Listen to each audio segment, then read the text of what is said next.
David, जो भी हम लोग का मांग है, जो भी हम लोग सबका मांग है, इसको हम लोग को देखना ही पड़ेगा। हम लोग ने इतना कष्ट से इतने साल को बिताया है, और अभी जितना भी प्रोमिसेस फुलफिल करना है गवर्नमेंट को, इसमें आपका भी साथ चाहिए, हम लोग सबका साथ चाहिए। ये अकेला डेविड नहीं है, ये हम लोग सबका लड़ाई है, पूरा तिपरासा का लड़ाई है। और इसको ही बोल के I want to wish you all the best again, और पूरा स्ट्रेंथ होना है आपको। अच्छे से डिहाइड्रेशन नहीं होना चाहिए, खाना पीना सब अच्छे से by the grace of God and by the grace of God, by the blessings of our dynasty, our people. I hope and I know you will manage to fulfill your yes. We will do it. चलो एक साथ बोलिए सब, we will do this. महाराज राजकुमारी के, राजकुमारी के, तिपरासा के। हम भाई राजकुमारी, तो आप त्रिपुरा गवर्नमेंट और सेंट्रल गवर्नमेंट का आप क्या स्ट्रॉन्ग मैसेज देना चाहता है?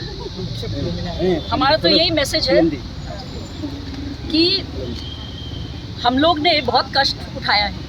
त्रिपुरा ये एक राज्य है जो इंडिपेंडेंस के बाद में सबसे ज़्यादा सफ़र किया है। Infiltration, outside immigration, refugee problem, terrorism भी आया इसके कारण, अंडर डेवलपमेंट, एडीसी एरिया को टोटली निगलेक्ट करना, हम लोग के तिपरासा लोग का जो विशेष है उसको ना मांगना, अभी भी इलेक्शन अलायंस होने के बाद में भी। तो ये एक स्ट्रॉन्ग मैसेज है। ये बात नहीं है कि हर इलेक्शन में कुछ प्रोमिसेस हो और उसको तोड़े, ये नहीं होना चाहिए गवर्नमेंट के लिए।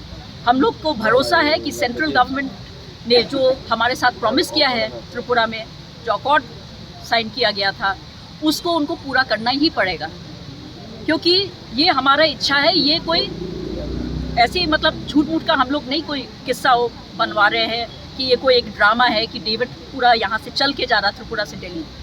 ये एक कारण भी है ना, ये मेन कारण यही है कि प्रॉमिसेस जो फुलफिल नहीं हुआ है हमारे लोगों के लिए, हमारे स्टेट के लिए, ये होना चाहिए। जब तक ये पूरा नहीं होगा हमारी लड़ाई चलती रहेगी। एंड अभी ECI के साथ में भी मीटिंग है भूबागरा का, आगे जाके देखते हैं कैसा होता है। So this is a good thing, timing बिल्कुल सही है।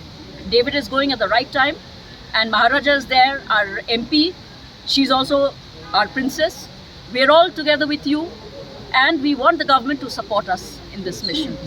So that is all I'd like to say, and I want all of us to be with him and to be with Bhubagra and our state in this task. And I ask the central government to take notice of this, because if the voices of the people are not heard, no government can last for very long. That is all I'd like to say. Thank you very much.